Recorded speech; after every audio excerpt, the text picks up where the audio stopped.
you are a first-time homeschooler or new to teaching Charlotte Mason or a classical homeschooling, or you're new to teaching a certain subject like history or science, then this video is for you, so stick around.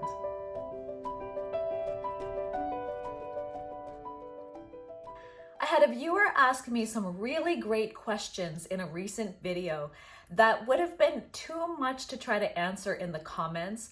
It probably would have taken more like a video length.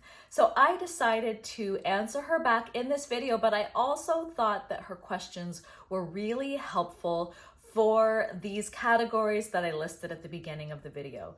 That is what we're going to address. She had some interesting questions that I wanted to talk about. Now, if you have any questions that you want to ask them below. Drop them in the comments below, and I will be more than happy to try to answer them right there in the comments, or if not, I can even answer it back by video. Or if you really want a video on a specific topic, just leave it in the comments and I'd be happy to answer it for you. So this particular viewer is going to be teaching a 4th grader. Now, from my understanding, she is not new to homeschooling, but she's new to Charlotte Mason and classical, which is almost like being new to homeschooling because it's a completely different style of homeschooling. So I felt that her questions would be great for others because I'm sure that many of you have these similar questions or may not have thought through these questions before. So I think this will help a lot of viewers. And I might address things that are specific to the 4th grade, but a lot of these things can really apply to grades at all different levels.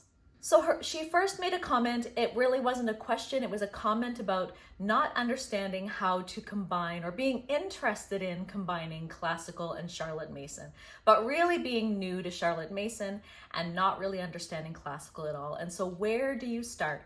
So my first recommendation is to read this book. It's called The Well-Trained Mind, A Guide to Classical Education at Home, written by Susan Wise Bauer. Now, this is actually her 4th edition, and she has come out this year with the latest edition. This was the previous newest edition, and this past year she came out with a new one. But this one is actually my preference. I'll tell you why, because everything is in one book. Her latest edition is the guide to how to teach the classical way, but this also includes all the book recommendations, curriculum recommendations, book lists, all these different things, like so many book lists, all the books you will ever need to read from kindergarten all the way up to grade 12. And like, it's a pretty thick book, but what she had found is that there are books that become no longer in print or maybe even recommendations where she's changed her mind on things. And she was constantly updating editions, mainly to change the book lists. And so what she decided to do is to write the guide how-to, like the schedule and how to teach each of the subjects and all that kind of stuff. But the book lists and book recommendations she has now on her website, and you can gain access to those lists by paying an annual membership. Now, it's not a lot. I think it's something like, correct me if I'm wrong, but I think it's something like $12.99 a year. It's not a lot, but it will change and she will update it there. And that's a great thing. But I really like just to have it all right here at my fingertips. And it hasn't changed drastically. The curriculum she recommends to use that are a classical approach haven't really changed a whole lot. And then just some books that are like updated editions and things like that. You really could find that out for yourself. If she's recommending, say, Matthew C., you can find out if there is a latest edition on it. You don't really necessarily have to like get all the late, but if it's important to you to stay up to date, then get her latest edition. All the facts are in here and most of the books haven't changed. I just really like having it all together in one book as a reference to look through. I don't really like looking things up online. I just find I'd rather have it all in one reference, a guide for me. You don't have to necessarily also take all of her recommendations, but in terms of understanding how to do the classical approach, this is a very user-friendly. This book is not, which when I first bought it, I thought it's going to be like this philosophical understanding of the classical model. She has one brief chapter understanding what we call the trivium, which are the stages of learning. and they're called grammar, logic, and rhetoric. But once you and it's really straightforward, but once you read that one chapter on that, the rest is guiding you through all the subjects. How to teach history, how to teach science, how to teach math, how to teach writing, how to teach reading, and all of those things on her approach to do it the classical way. So I highly, highly, highly recommend this. This is a great book, even if you are not planning on following the classical model. She just has a lot of excellent tips that you can apply to any homeschool. Now, I don't apply everything that she talks about because we also like to apply Charlotte Mason's concepts. So I do have other videos about that, and I will link them below in the description because I don't want to repeat all the same information all over again. But for those of you that are just tuning in for the first time to my channel, maybe this is the first video you're watching, what I would say is my second recommendation in order to begin to apply a classical approach to Charlotte Mason is this. So if you do Charlotte Mason and you want to apply the classical model to your homeschool, what I recommend is changing up how you do narration. Classical and Charlotte Mason are very similar. A lot of people say that they're sisters. And that's because Charlotte Mason really was classically trained. And so I believe that Charlotte Mason is a form of the classical model, but there are some differences. And so how you can apply a more traditional classical model into your Charlotte Mason program is just a really easy thing in how you change up narration. And again, I have a whole video on that below, but I will now just briefly explain what I mean by that. So there are two ways that you can do that. First, you can get your student to narrate back what they have read, either independently or what you've read together as a family, in the Charlotte Mason way. They will narrate back in their own words what they have gotten from the literature and give their narration either orally or in written, although I would recommend doing it orally because you don't want them doing too much writing, and the classical approach will involve some writing. So although in the Charlotte Mason approach, there is a discussion time after narration, often in a lot of Charlotte Mason curriculum, you really want to be specific about your discussion. So you now want to go over all of the important major points and facts from the reading. You may previously have them written out on your whiteboard, or you have them just jotted down in notes on a piece of paper, but you want to have all those facts and you want to discuss them. Not just discuss, like, let's talk about this fact, but you want to list them for your students. You want it to be clear that these are the important facts for them to know. So then after that, you can actually then get them to write out a short narration, including all those facts, or you could just get them to list out in point form all of the points that they should have gotten from the reading. Why this is really important is because it may not be clear to them. They may focus in on something that really was somewhat irrelevant or not even the main point. It might have been a sub point, but you want to make sure that they are getting in all the important points. So then you can get them to write that out. If they're a younger student, you might tell them, to tell them back the important points, and then you can write out then in their own words, but grammatically and all of that stuff. Because in the classical model, you want them to do it right. You want it to be grammatically correct. You want them to learn the right way of writing, the right facts. To really, right is right. It's not almost right, you're almost there, but right is right. And that is really the classical approach, as opposed to just saying, well, that was close enough, or that's what you got out of the reading. What you got out of the reading was that Queen Elizabeth had a dog, and that was not really what the point of the passage was about, for example. So that is one way. The second way, which is my preference, is after reading the passage, then you are going to be going over the discussion questions first. So you're going to review the whole passage with questions chronologically, going over all the points. And then you're going to ask them to narrate back what they can remember. Because then you're then reviewing those important facts. You're telling them these were the important facts. So you're going to ask questions like, what happened first? And then what happened? And you also want to include some important details. And the reason behind that is you want them to learn how to pay close attention to the passages. If they believe, and this has happened to us, if they believe that anything they come up with is perfectly acceptable because it's how they interpret the reading, they're not going to necessarily be paying attention to all the details and hone their practice skills of focusing and listening and attention, because they don't have to. They're gonna be like, well, so we do this with World Watch. And we watch World Watch together as our sort of social studies like aspect of our homeschool. And I always tell the kids afterwards, I'm gonna ask you to remember something. Well, they'll be like, okay, that's gonna be the one I'm gonna talk about. And then they're just like remembering this one of the topics in the video in these 10-minute long news stories. And they're like, okay, I'm gonna remember the story about the fish. And then, okay, I remember the story of the fish. And they're not listening to the rest. So if they you're planning on asking them a whole bunch of review questions in chronological order, and they realize that if they want to get the answers right, they have to listen to the details. And you might even ask them details like, what color was the shirt of the, like maybe insignificant. And yes, they are insignificant. They're not always going to be questions to, that they need to memorize, but they're to help create a sense of wanting to pay attention to all the details and be focused. And then they will give their narration. And then when it comes to narration, again, the one thing that you will change is you're not going to accept just any kind of narration. You're going to get them to either, but they'll tell you orally, and then you can then correct it grammatically, write it out, grammatically correct. And then if you really want to go the extra mile, you're going to then get them to write it out as copy work. Their written narration, grammatically correct.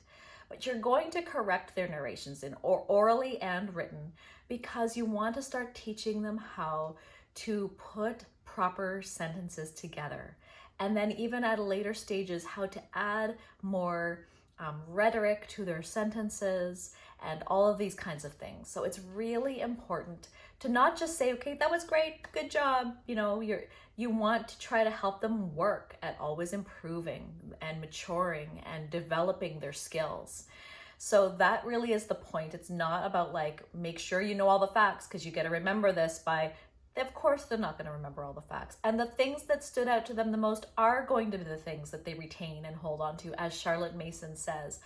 But the rest of it, of honing their skills, when we did just purely Charlotte Mason, my daughter's writing skills really started to drop. But when we incorporated this approach again, what she was able to produce even as early as grade 1 because of the classical approach was just so much stronger. And by doing that again, I'm really giving her the right tools to do well and excel in her reading comprehension and in her writing skills. And just a note about the classical approach, the premise behind all of this is that children they progress in their learning. They have their stages of learning, and so they need proper guidance and structure to their learning. With Charlotte Mason, some people seem to believe that it's this child-led approach and that you're letting the children lead themselves and learn from the great books, and that is true. They need to take the responsibility of learning and their education on their own shoulders, and they are the ones that are reading and taking from what they read.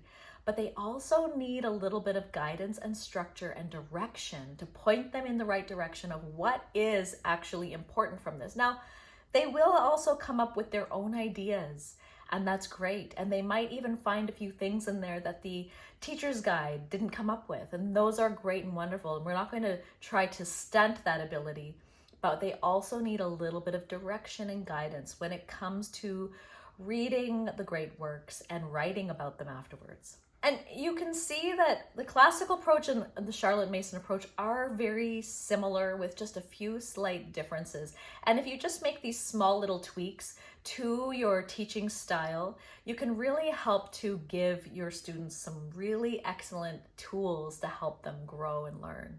There is a lot more to the classical approach than this, but these are kind of the simple ways that I've been incorporating what I love from the classical approach into the Charlotte Mason approach. I feel like that's really more my perspective as opposed to trying to do classical strictly. But if you want to know a lot more about classical, again, pick up this book. There is a lot in here that really is Charlotte Mason's approach as well. So you'll find that there's so many similarities. Like, for example, that history should be done chronologically, and that you should cycle through all of the different periods of history in time, and that really in a chronological way. And that also was the classical approach as well. And another note about the classical is there is a focus on memorization, and that seems to often be a criticism of the classical approach. But I would like to say the memorization is not because people think that if you memorize all this stuff, you're going to retain it all and this is your knowledge. Rote memorization equals knowledge and equals an education. That is not the classical model's approach about memorization. First of all, the classical approach about memorization is so that the more knowledge the more foundation you can give to your education, the more your working memory, which is your brain working in the moment to perform tasks and to do functions, is not being weighed down by trying to remember all the things that you previously learned. The more you review and memorize and make those facts part of your knowledge, then your working memory is freed up to work on new concepts.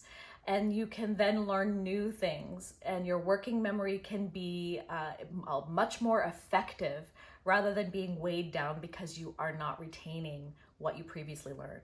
So it's not that it's this rote memorization equals knowledge, but you're helping your working memory be more effective in taking in new concepts, because the previous things like math facts, you've got them. How much easier is math, for example, when you know your addition facts and your times tables? But if you then have to think through the times tables just to get through an algebraic equation, how much longer and difficult is that going to be? Unless it comes to you like this, because then I can't snap. But if it comes to you quickly, because you have them memorized. And that is this true for many other subjects and many other things.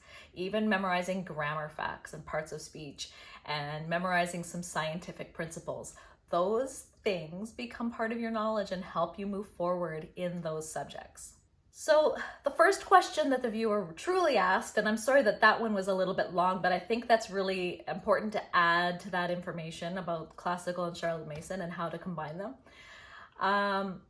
The question she truly had was, what do you do if you have to teach a subject that you don't know anything about or know much about, or have never taught before, like history or science?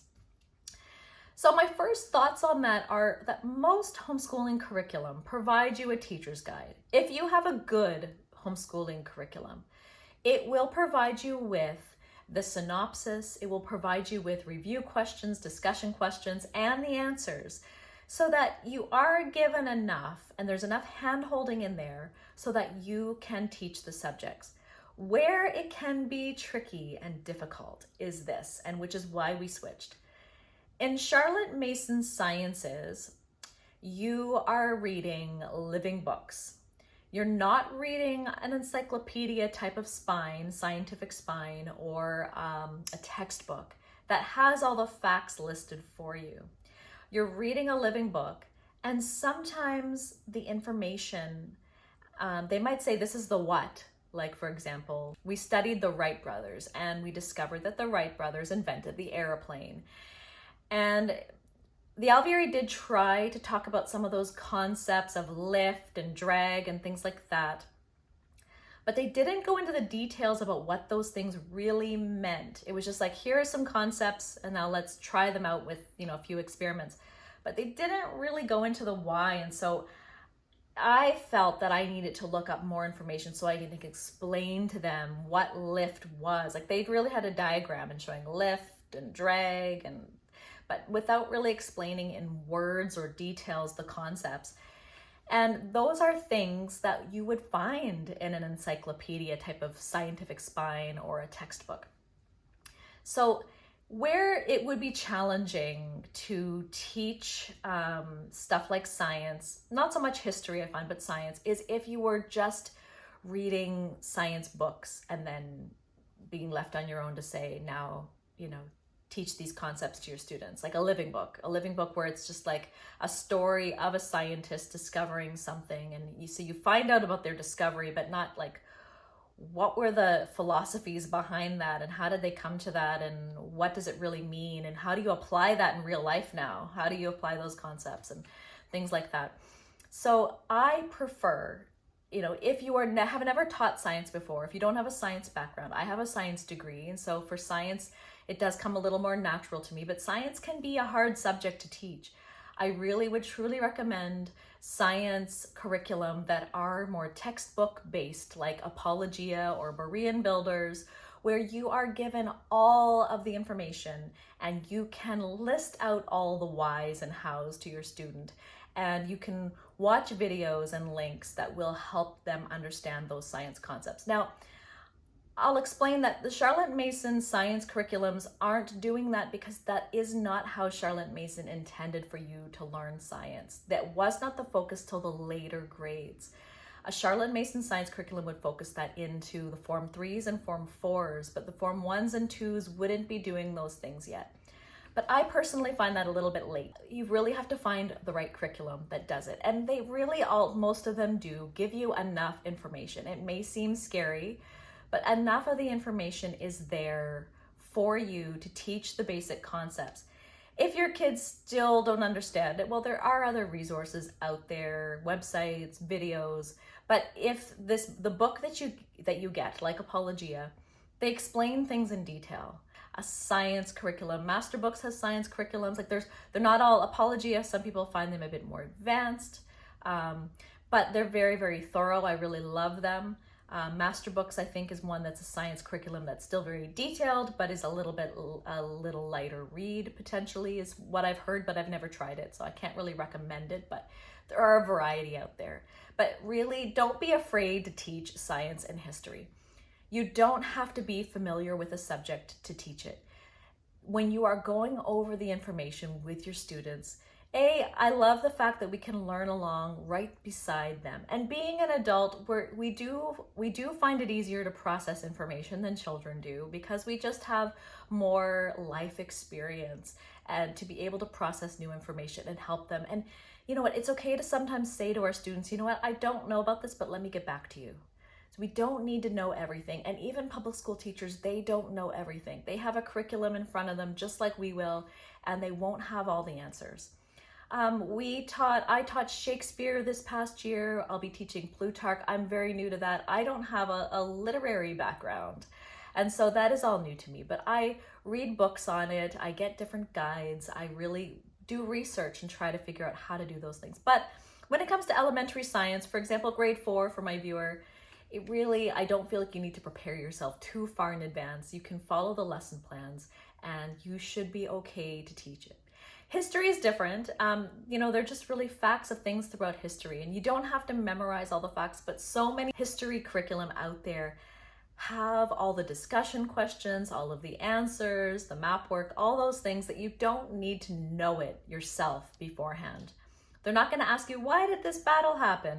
And you need to come up with an answer and explain it. It's there in the books. Now, I do recommend, and I have another video on this that I'll link below, and all about how to teach history, and that can be applied to all different kinds of history styles of homeschooling. You don't have to be classical in Charlotte Mason. It's a great way to teach history no matter what kind of homeschooling style you have. But in that, I definitely recommend that you need a history spine. A lot of Charlotte Mason curriculum do not follow a spine.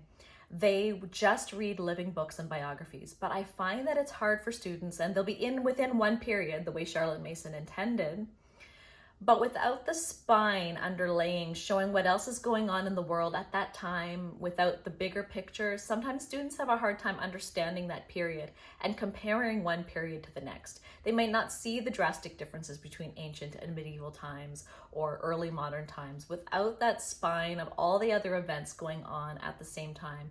And seeing progress, humanity's progress through history, is really important as well, which is why I highly recommend getting a spine. But you don't need to understand it yourself ahead of time. You can read along with your student and enjoy and learn for the first time with your students. I did. I don't remember learning history in school. I remember a little bit of boring Canadian history, and I think that might have been all we did.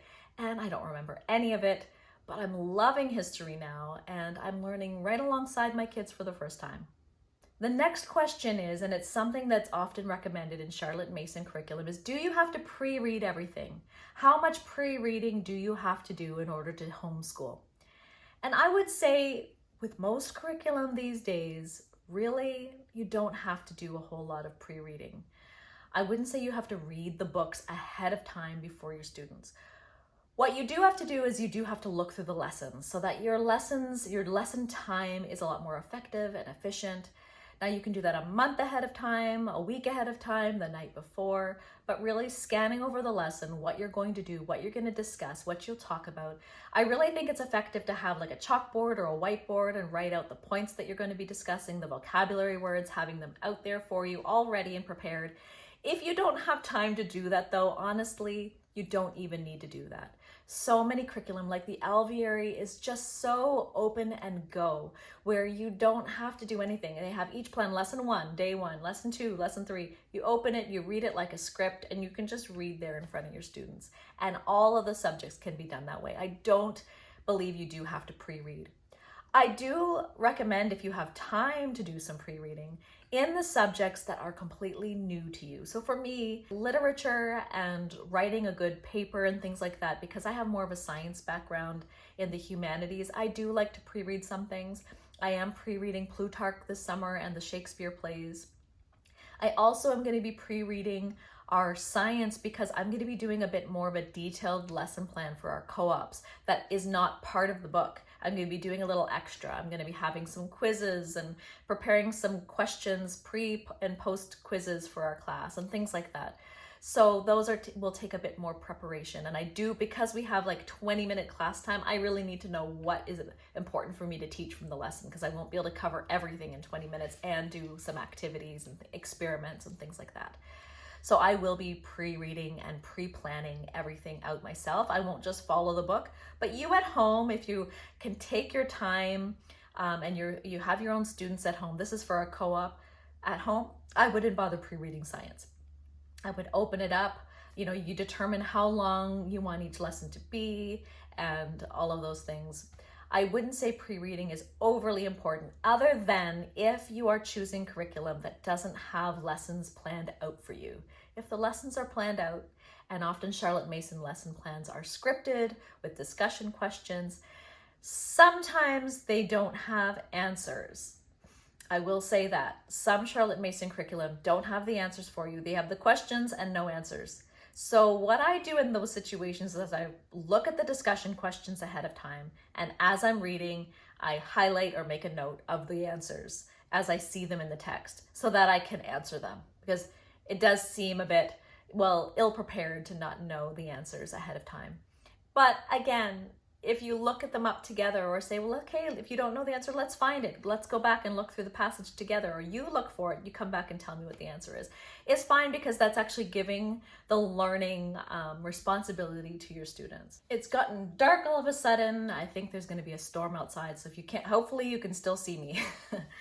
But don't put pressure on yourself to feel that you need to pre-read everything, because most curriculum out there provide you with enough guidance.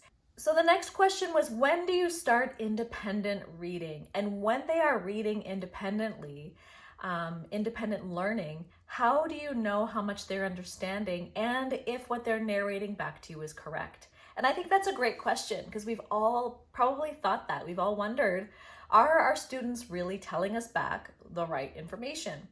Now, it's one thing if you have a curriculum that tells you all of those facts, but if they're just reading a living book or literature or things like that, unless you pre-read it, how do you know? So there are different ways. First of all, you can pre-read it, but that can be very time consuming and you might not have time to do all that. I think that's the gold standard, is to pre-read them. But if you can't, don't worry about it. There are other ways, like Spark Notes online. You can go online and it's like the old Cliff Notes that you might have been familiar with from a long time ago. Spark Notes is often, you have free access to the summaries of all the chapters of many different, yep, it's raining outside now. The summaries of chapters of many of the books. And you don't need, like, all the Shakespeare plays are there and many other books. They have a huge selection, and you can just read summaries of those things. Another thing is we really do have to have a bit of a trust factor that our students are learning, because learning is their responsibility and you want them to take on that responsibility on themselves. Good, my garden is getting watered. I didn't make it out there this morning. Many books, many curriculum do give you a bit of an idea. Like, that's what I love about things like Story of the World, where you have all those discussion questions. And the science textbooks, they do have a list of like the summary notes of all of the things. So if you get things like that, with literature, the literature selections, you won't know, so Spark Notes is a great way. But it's important to teach our children to really value their education, to know that these are tools that are going to help them for their futures. They're shortchanging themselves by not doing the work. And so, if you really help teach that as a foundation to why they're doing all these things, they're not going to want to shortchange themselves. They're going to want to give themselves the benefit of reading it. And another tip I have is, for another reason why narrations might not always turn out well or correct, is because they didn't understand the reading. So what I like to do before they read a book is I will skim through and I'll look for any words that might trip them up, any vocabulary that they aren't quite familiar with. And I will give them a list and say, these are the words that are going to be in this passage. This is what they mean. They can take that sheet of paper with them and use that as a guide as they're reading, which will really help them understand the passages much better, and they can come back with a much better narration. Now, another key to independent reading is it's not just by grade. Oh, they're in grade 4, they need to start doing some independent work. You want to start them off slowly. You want to just give them one subject and see how they do with it and go from there. A great one is literature to start with. They can read the chapters on their own. I did still read along with my daughter. I would get the audio version and I'd listen to it as I was doing dishes and things like that.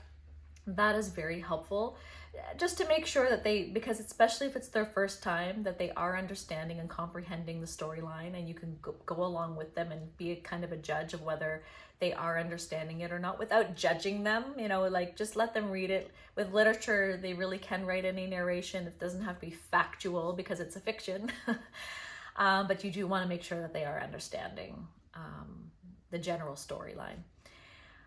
And then at the same time, you aren't going to send them off to do independent work if their reading level is not at that level yet. You want to make sure that it's not just about that they can phonetically sound out all the words properly, but you also want to make sure that their comprehension is good. And so they do have to have a fairly good vocabulary base, which is why I give them the vocabulary words to go off with. So that is something that's done gradually, and you want to give it to them a little bit at a time. In grade 4, maybe 1 subject, or 2 by the end of the year, or 3 even, depending on how well they do. In grade 5, a little bit more, and so on. I wouldn't do too much independent work before that. Now, certain things, like my youngest is already doing her math pages independently, so you can do handwriting, obviously.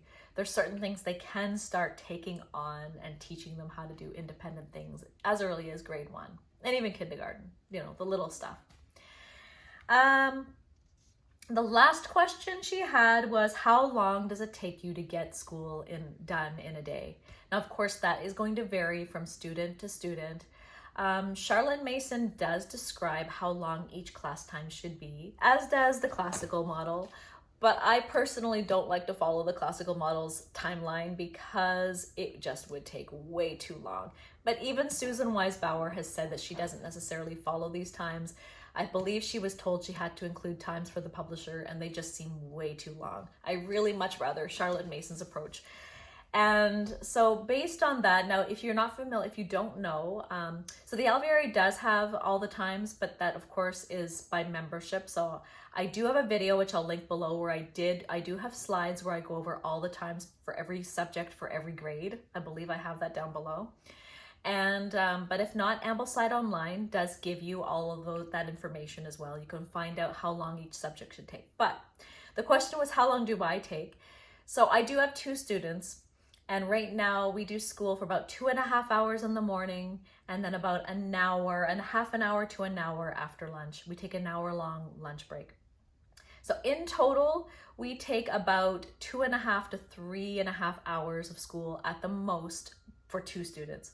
With my 1 student in grade 4 this past year, we probably would have taken only 2.5 hours maximum. And she's quite quick at doing all of her independent work on her own. At the beginning of the year, I just gave just reading. And then by the end of the year, she was taking almost her whole language arts and then some in math and everything independently. And we just did our family subjects together, and she would go and do that all by herself. So that really, it's not a long time. It's not that 8-hour day in public school. And out of that time, she's doing a lot of that independently. So with me at the most, she's with me for maybe half an hour to an hour at the most. And the rest of the time she's doing that on her own. So that's kind of a picture of what that might look like. I hope you found that helpful. If you have any other questions for me, please comment below. I would be happy to either respond in the comments or make another video. I can always make a part 2 if you have any more questions for me. But that's all I have for you, and I'll see you in the next one. Bye.